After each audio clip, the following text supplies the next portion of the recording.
ত্রস্ত পায়ে রায়দা ছুটে এসে স্বপ্নিলের বাহু ধরে ফাহিমের কাছ থেকে টেনে সরিয়ে নেই। অবশ্য সরিয়ে নেই বললে ভুল হবে।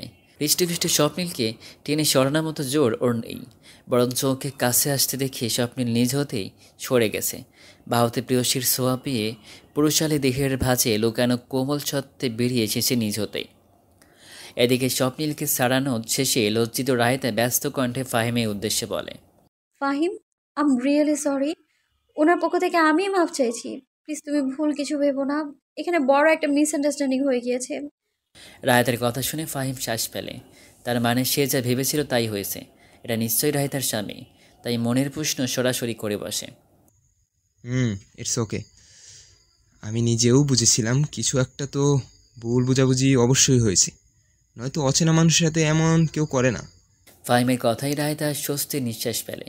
যাক, ছেলেটা উল্টোপাল্টা কিছু ভাবিনি, এতেই শান্তি। এরই মাঝে ফাহিম আবারও বলে, বাই দ্য ওয়ে, রাহিতা, ইনি কি আপনার হাজব্যান্ড? যে এই জন্যেই ভুল ভেবেছিলেন।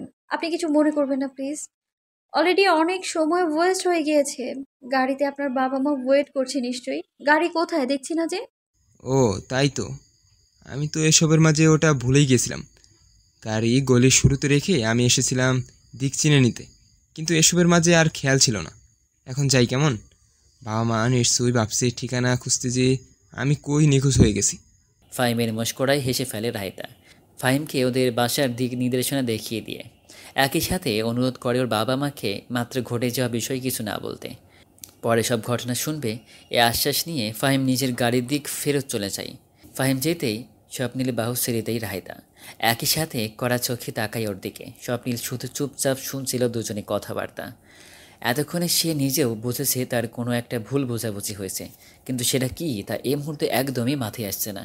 স্বপ্নের দিকে কিছুক্ষণ সেভাবে তীক্ষ্ণ চাহনি নিক্ষেপ করে রায়তা হেঁটে চলতে ধরে বাড়ির দিকে, কিন্তু এখানেও বাদ সাথে স্বপ্নিল। ওর হাত ধরে মুহূর্তেই থামায় ওকে। বিরক্ত চোখে রায়তা পেছনে ফিরতেই স্বপ্নিল বলে, হেঁটে যাচ্ছ কেন? আমি তো গাড়ি নিয়ে এসেছি, তোমাদের বাসাতেই যাচ্ছি, গাড়িতে এসো। বলেই পাশে দাঁড়ানো নিজের গাড়ির কাছে এগিয়ে গিয়ে রাহিতার জন্য দরজা খুলে দেয় স্বপ্নিল।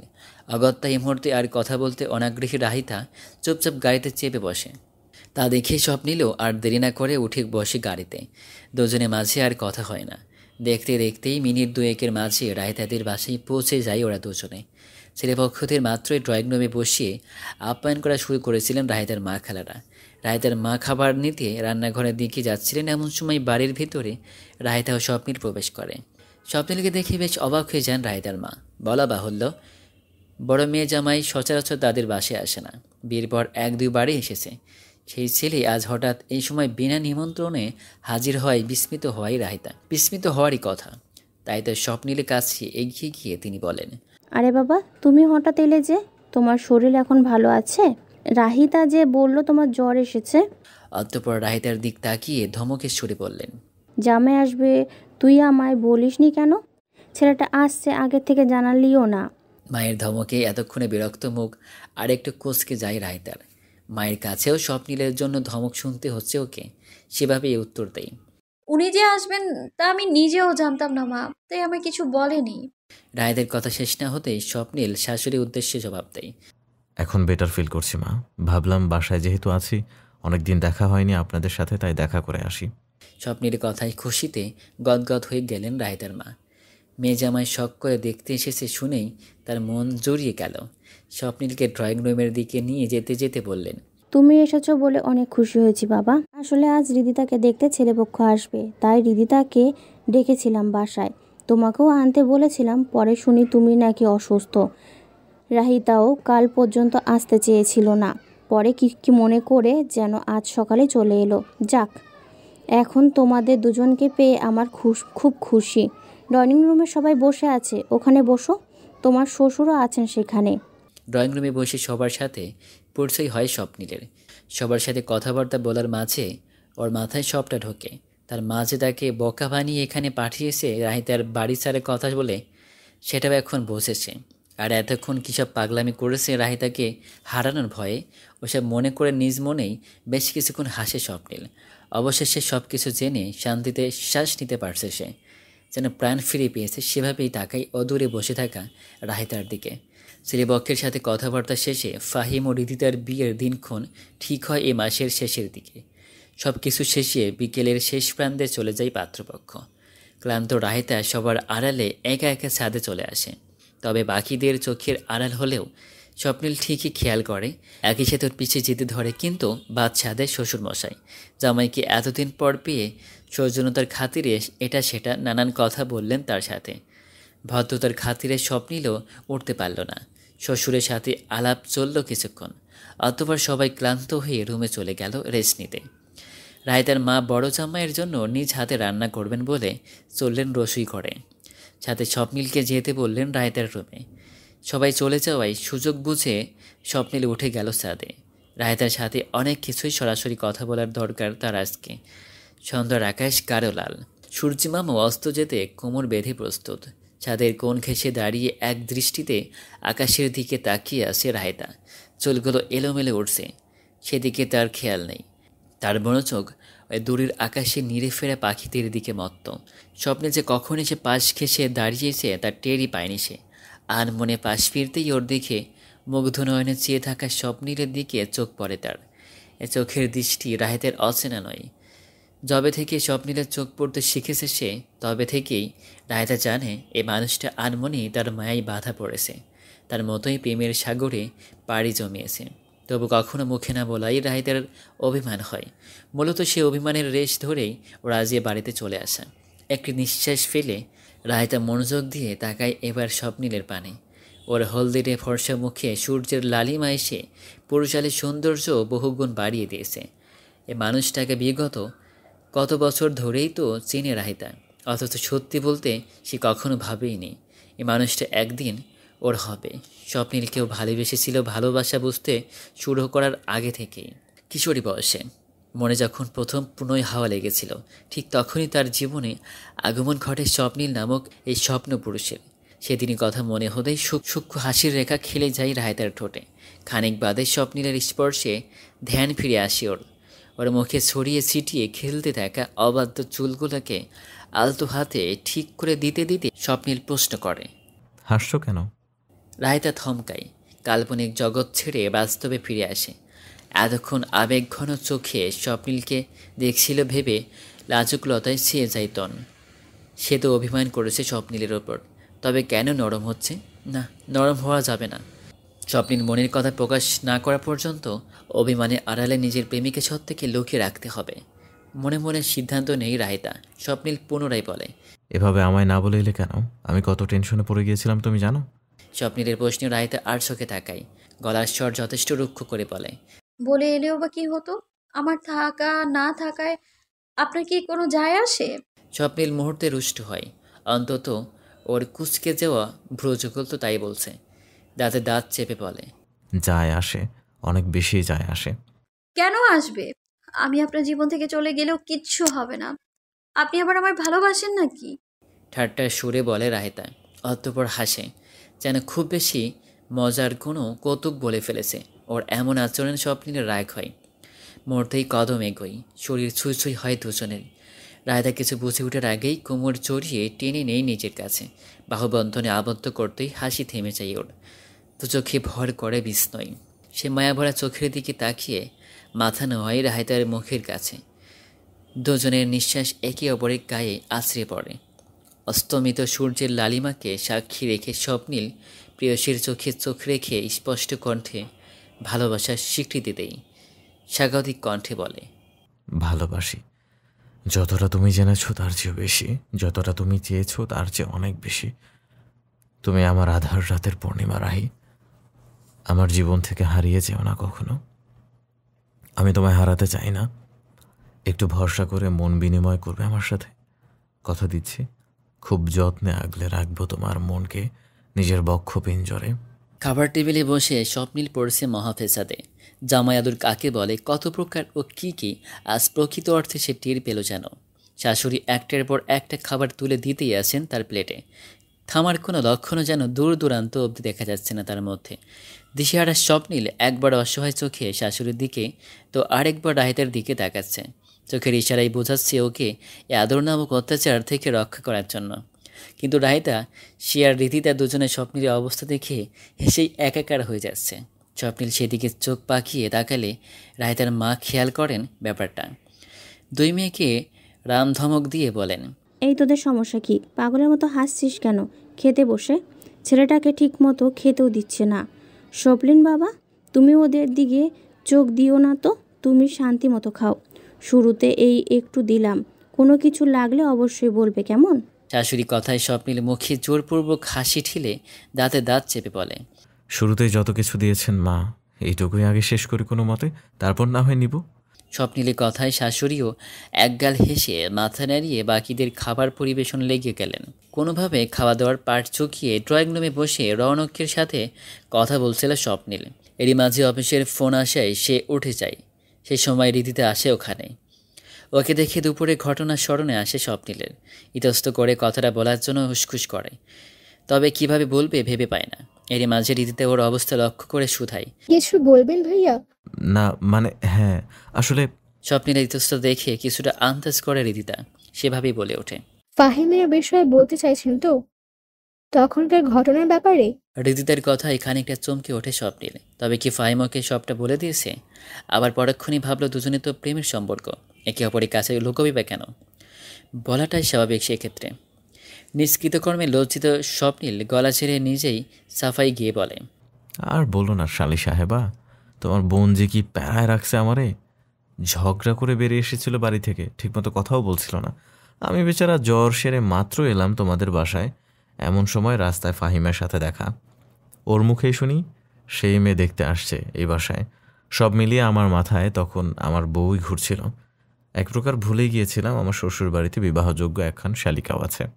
তাই তো তোমার বোনের কথা ভেবে ফাহিমের সাথে অমন বাজে আচরণ করে ফেলি। ওকে প্লিজ সবটা বুঝিয়ে বলো, কিছু মনে যেন না করে। I mean, I am very embarrassed. স্বপ্নিলের কথায় প্রথমে অবাক হলেও এক পর্যায়ে নিজেকে সামলাতে না পেরে খানিকটা উচ্চস্বরে হেসে উঠল। তাতে স্বপ্নিল আরেকটু অস্বস্তিতে পড়ল। শালিটাও পেয়েছে একটা বাদর। ইচ্ছে করে হেসে ওকে আরও লজ্জায় ফেলছে। ইস, সবাই তার বইয়ের মতো ভালো নয় কেন? স্বপ্নিল আনমনে ভাবে। এরপর নিজের ভাবনাই নিজেই বেকুব বনে।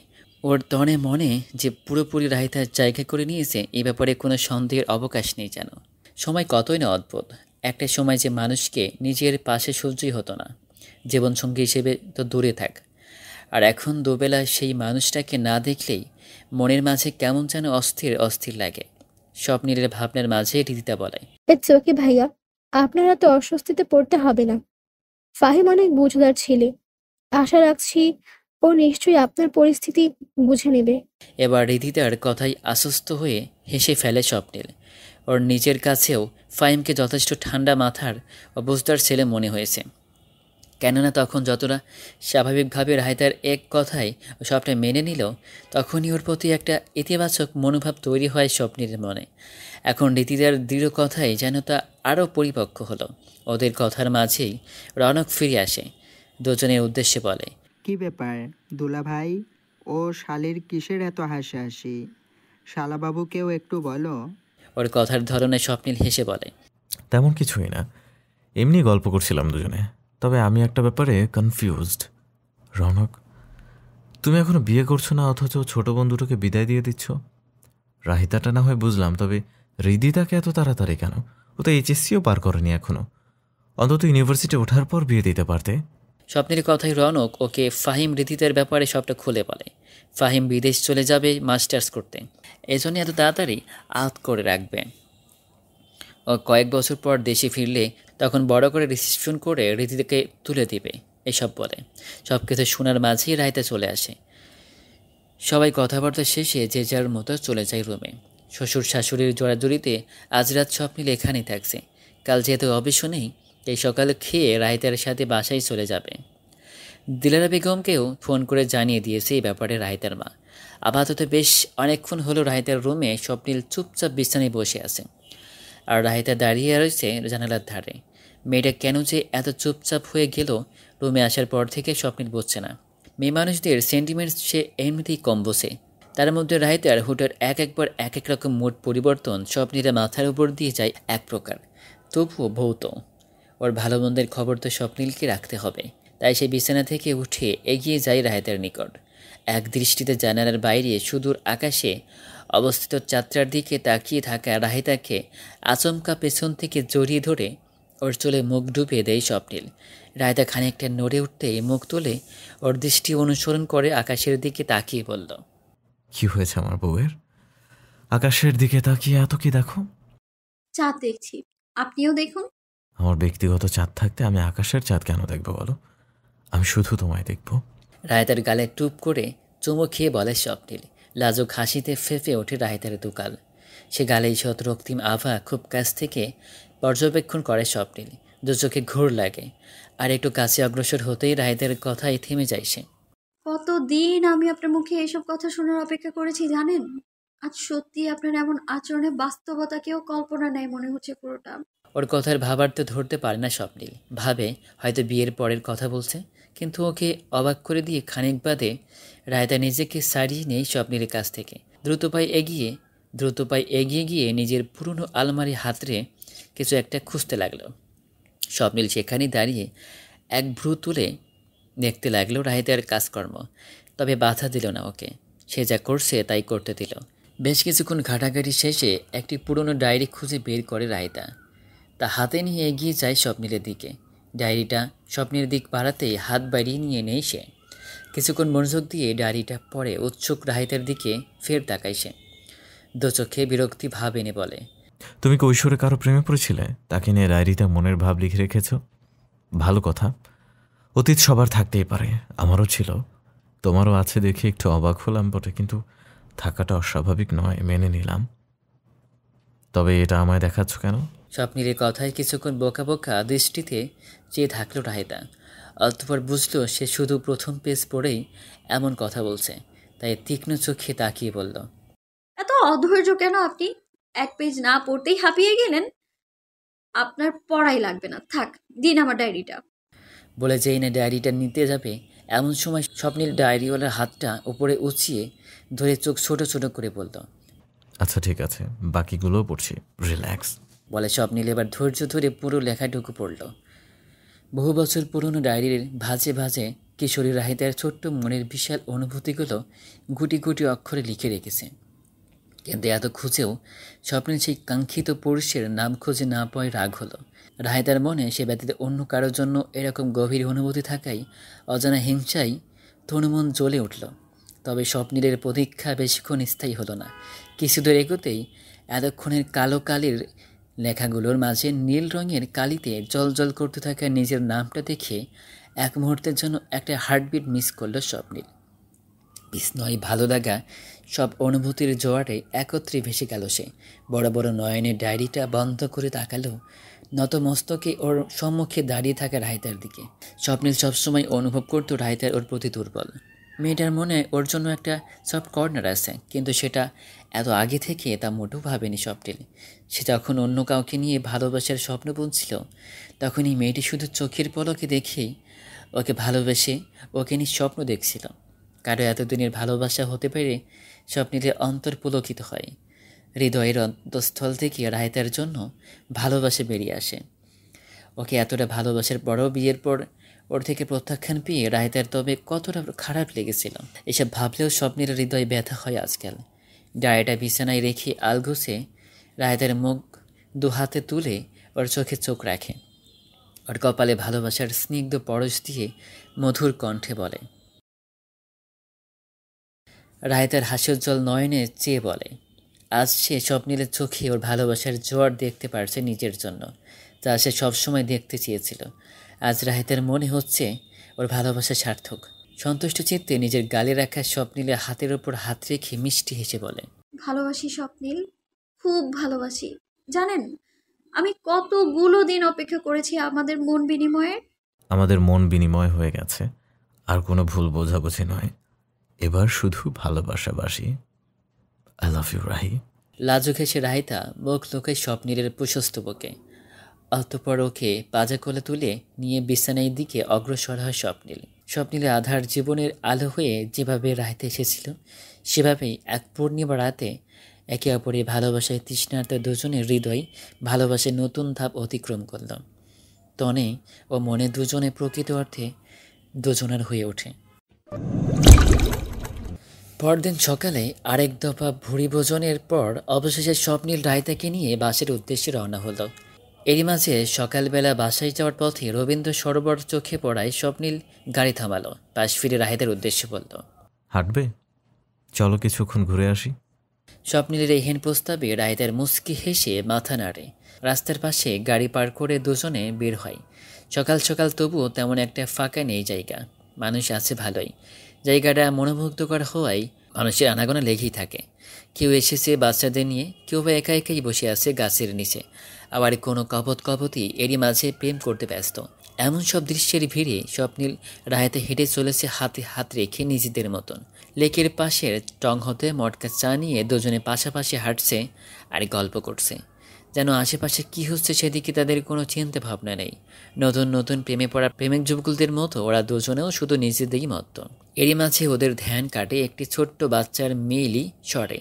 ওরা সামনে তাকিয়ে দেখে এক বাচ্চা মেয়ের হাতে তাজা বেলি ফুলের মালা। আবদারের সুরে বলছে, একটা মালা নেন না ভাইয়া, আপুর হাতে সুন্দর লাগবো। ওর কথাই আর চোখে একবার রাহেতার দিকে তাকায় স্বপ্নীল। রায়তাকে জিজ্ঞেস করে, ভাল লাগে বেলি ফুল? ফুলের গন্ধে আবার তোমার অ্যালার্জি নেই তো? রায়তা মাথা নাড়তেই পুনশ্চ মেয়েটার উদ্দেশ্য বলে, কত করে মালাগুলো? 20 টাকা। আচ্ছা দাও তাহলে কয়েকটা। মেয়েটা খুশি হয়ে 6টা মালা দেয় স্বপ্নীলকে। সে 150 টাকা দিলে ফুলওয়ালি মেয়েটা কাছুমাছু স্বরে বলে, সকাল সকাল বেচতে আসছি, এখন তো খুচরা টাকা নাই ভাইয়া। লাগবে না, তুমি রেখে দাও পুরোটা। স্বপ্নীলের কথায় খুশিতে গদগদ হয়ে চলে যায় মেয়েটা। স্বপ্নীল আশেপাশে ফাঁকা স্থান দেখে রায়তাকে নিয়ে বসে গাছালির মাঝে অবস্থিত একটি বেঞ্চে ইশারায় হাত চাইতেও রায়তা নির্দ্বিধায় বাড়িয়ে দেয়। তিনটে করে মেয়েটার দু হাতে বেশ সুন্দরভাবে যত্ন সহকারে বেলি ফুলের মালা পরিয়ে দেয় স্বপ্নীল। ফুলে ফুলে সুসজ্জিত রায়তার হাত দুটো সুগন্ধে যেন মৌ মৌ করছে। নয়ন ভরা খুশি নিয়ে মুগ্ধ হয়ে নিজের হাত জোড়া নেড়ে চেড়ে দেখছিল রায়তা। ওর হাসি হাসি মুখের দিক চেয়ে স্বপ্নীল এগিয়ে বসে, দুজনের মধ্যকার দূরত্ব কমায়। বেলি ফুলে আবদ্ধ রায়তার হাত দুটো তুলে নেই নিজ হাতের মুঠোয়। গাঢ় চুমু খেয়ে বলে, তোমার এই হাত দুটো দেখি বেলি ফুলের সৌন্দর্য বাড়িয়ে দিয়েছে। স্বপ্নের এহেন কথাই রায়তা ঈষৎ লজ্জা পায়। লাজুক হাসি ফোটে ঠোঁটের কোণে। স্বপ্নীল এত সুন্দর কথা বলবে, ওর প্রশংসা করবে, সে কি ভেবেছিল কখনো? ধৈর্যের প্রাপ্তি সত্যিই মধুর। দুজনে বেশ কিছুক্ষণ হাঁটাহাঁটি করে আবার গাড়ির কাছে ফিরে আসে। স্বপ্নীল রাহেতার জন্য গাড়ির দরজা খুলে দিতেই মেয়েটা ভেতরে বসতে ধরে। ঠিক সেই সময় হঠাৎ স্বপ্নীল আশেপাশে তাকিয়ে ওর কানের কাছে এগিয়ে আসে। হঠাৎই লতিতে কামড় দিয়ে ফিসফিসিয়ে বলে, অনেকক্ষণ ধরে খেয়াল করছি কিন্তু বলতে ভুলে গেছি, আজকে তোমায় অন্যরকম সুন্দর লাগছে। এর পেছনে রহস্যটা কি মিসেস রাহিতা? রায়তা প্রথমে অবাক হলেও কিছুক্ষণ পর স্বপ্নীলের কথার অর্থ ধরতে পেরে শিউরে ওঠে। নিদারুণ লজ্জায় চোখ বড় বড় করে তাকায়।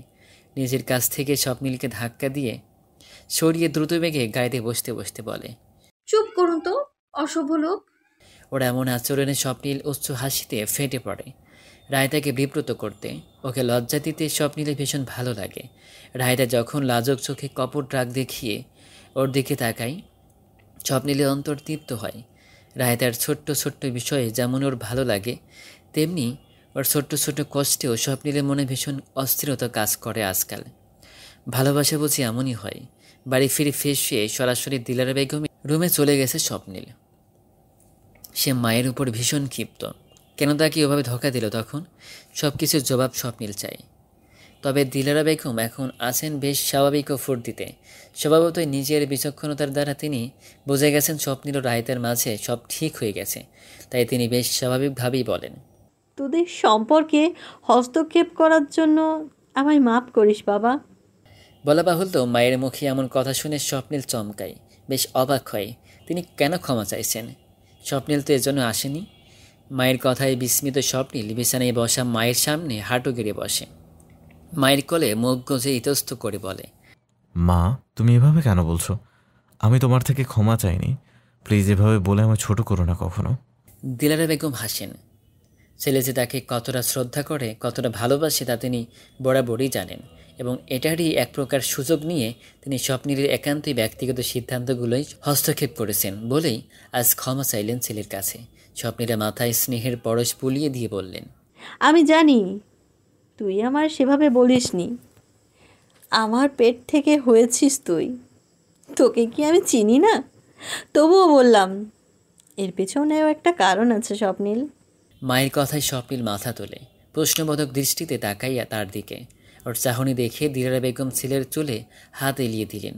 তোর মা হিসেবে আমি তোর জীবনের ছোট বড় সব সিদ্ধান্ত নিজের মতামত দিয়েছি, যেটা আমার কর্তব্য ছিল।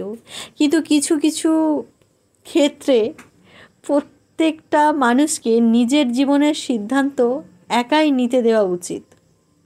তবে পরিস্থিতির শিকার হয়ে আমি তোর জীবনে এত বড় একটা সিদ্ধান্ত, বিয়ের মতো গুরুত্বপূর্ণ একটা দায়িত্ব তোর ইচ্ছার বিরুদ্ধে তোর উপর চাপিয়ে দিয়েছিলাম, যেটা পারতপক্ষে আমার উচিত হয়নি।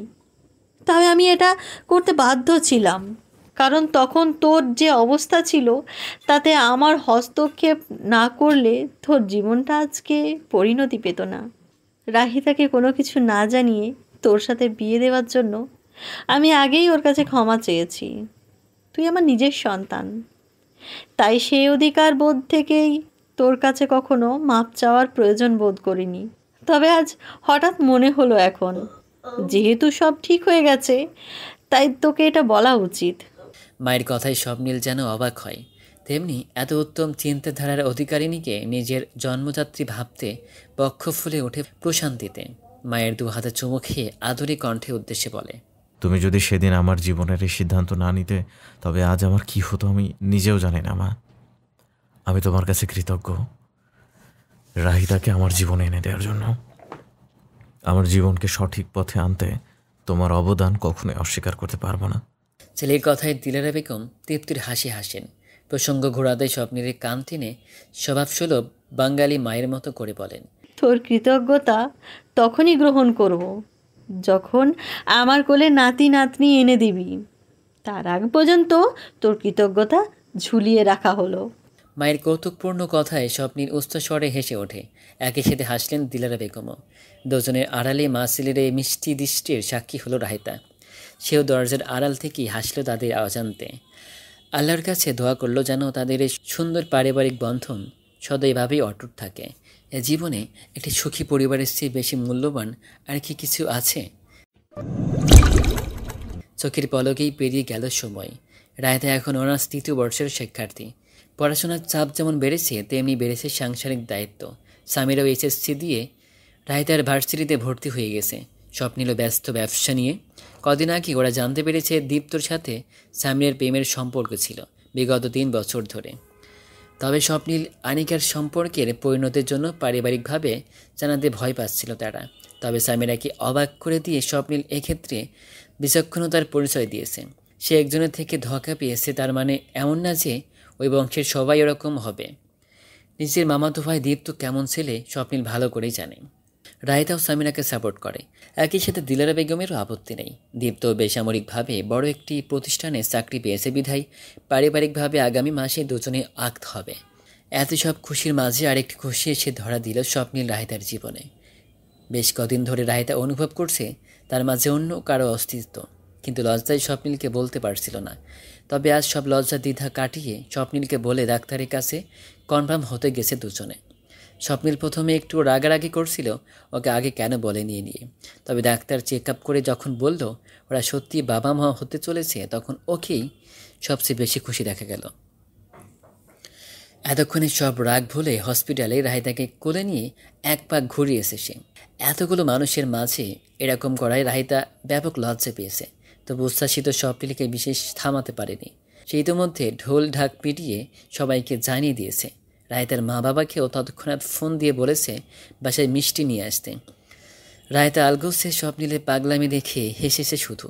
কে বলবে একটা সময় এই মানুষটাই ওকে বউ হিসেবে মানতে চাইতো না। আর এখন পরিস্থিতি 360 ডিগ্রি ঘুরে গিয়েছে। সৃষ্টিকর্তার লীলা খেলা বড়ই অদ্ভুত। টিপটিপ বৃষ্টি ভেজা পরিবেশ। শুক্রবার হওয়ায় বিকেলবেলা স্বপ্নিল বারান্দায় দাঁড়িয়ে বৃষ্টি দেখছিল একা একা। রায়তা ঘুমোচ্ছে। প্রেগন্যান্সি 3 মাস পেরিয়েছে। এখন ঘুমটা অনেকটা বেড়ে গিয়েছে মেয়েটার। একটু পরপরই ঘুমোতে চাই শুধু। তাই স্বপ্নিলে ওকে না উঠিয়ে একা একাই বৃষ্টি দেখতে মগ্ন। মনেই ভাবল এ সময় একটা সিগারেট হলে মন্দ হতো না। পরক্ষণে আবার নিজের প্রতি নিজেই রাগ হলো স্বপ্নিলের। আজকাল সে খুব একটা সিগারেট খায় না। রাহেদার পছন্দ না বিধায় ছেড়ে দিয়েছে প্রায়। তার মাঝেও প্রেগনেন্ট হওয়ার পর থেকে একেবারে হাতে নেয় না বলতে গেলে। তাই এবারও নিজের চিন্তাকে হাওয়ায় উড়িয়ে নিজের চোখ বন্ধ করে ভেজামাটির গন্ধে প্রাণ ভরে শ্বাস নিচ্ছিল স্বপ্নিল। এমন সময় বাহুতে গরম কিছু ঠেকতেই চমকে ওঠে, চোখ খুলে পাশে তাকায় স্বপ্নিল। ওর দুহাতে দুটো চায়ের কাপ। রাহেদাকে দেখে প্রথমে হাসলেও পরক্ষণে চা দেখে রেগে যায় স্বপ্নিল। আজকাল দিলারা বেগমও স্বপ্নিল ওকে খুব একটা রান্নাঘরে যেতে দেয় না, এসব কাজের জন্য তো একদমই না। তবুও রাহেদা কখন যে উঠে চা বানাতে গেলেও স্বপ্নিল টেরই পেল না। চায়ের কাপ হাতে নিয়ে খানিকটা রাগ দেখিয়ে সে বলে ওঠে, চা বানাতে গেলে কেন তুমি? তোমার না পায়ে ব্যথা করছিল? সকালে বললে। তবু কেন রাহিতা? আমার সব ভাল লাগে না, একদমই ভালো লাগে না। স্বপ্নিলের রাগ দেখে রাহেদা হাসে, মিষ্টি কণ্ঠে বলে, আমি বানাইনি তো, রহিমা খালাকে যেয়ে বললাম, তিনিই বানিয়ে দিলেন। আমি তো শুধু নিয়ে এলাম, এই যা। আপনি একা একা বৃষ্টি দেখছিলেন যে, বোর হচ্ছিলেন নিশ্চয়ই, আমায় ডাকলেই পারতেন। রাহেদাকে চেয়ারে বসিয়ে ওর সামনের আরেকটা চেয়ার টেনে স্বপ্নিল বলে, তোমার শরীর ভালো না বলেই ডাকিনি। আমি বোর হচ্ছিলাম, কে বললো তোমায়? আমি তো দাঁড়িয়ে দাঁড়িয়ে প্রকৃতির সৌন্দর্য দেখছিলাম এতক্ষণ। এবার তুমি এসেছো, বসে বসে তোমায় দেখব। চোখ টিপে বলে স্বপ্নিল। ওর কথায় চোখ সরু করে ফেলে রাহেদা। ইদানিং ওর ওজন বেড়ে গেছে, স্বাস্থ্য ভালো হয়েছে, দেখতে গোলগাল লাগে। অথচ স্বপ্নিলের চোখে যেন রাহেদার সৌন্দর্য দ্বিগুণ হয়ে গেছে। সুযোগ পেলেই ওর গাল টেনে দিবে, নয়তো জাপটে ধরে চুমু খাবে। ওর হুটহাট এমন আক্রমণে রাহেদা মাঝে মধ্যে বিরক্ত হলেও স্বপ্নিলের হেল দোল নাই, সে নিজের মতোই আছে। চায়ে চুমুক দিতে দিতে রাহেদা হঠাৎ আবদার করল, শুনুন না, বলো। একটা গান শোনাবেন? এখন হঠাৎ গান শুনতে মন চাইলো যে তোমার? এত মনোরম পরিবেশ, বাইরে বৃষ্টি, বারান্দায় আমরা দুজন একা, হাতে চায়ের কাপ, সাথে একটা মধুর সঙ্গীত হলে আর কি লাগে বলেন তো? স্বপ্নিলের কথাগুলো বেশ পছন্দ হলো, তবে খানিকটা ভুল ধরার মতো করে রাহেদার পেটে হাত দিয়ে বলল, সব তো ঠিকই আছে, তবে আমরা দুজন একা, এটা তুমি কিভাবে বলতে পারলে রাহি? আমার পুচকুটাকে ভুলে গেলা? স্বপ্নিলের কথার ধরনে হেসে ফেলে রাহেদা। স্বপ্নিলের হাতের উপর হাত রেখে বলল, আচ্ছা সরি, আপনার পুচকুকে ভুলিনি। সেও তার বাবার কণ্ঠে সুন্দর একটা গান শুনতে চায়, শোনাবেন না ওকে? আলবৎ শোনাবো।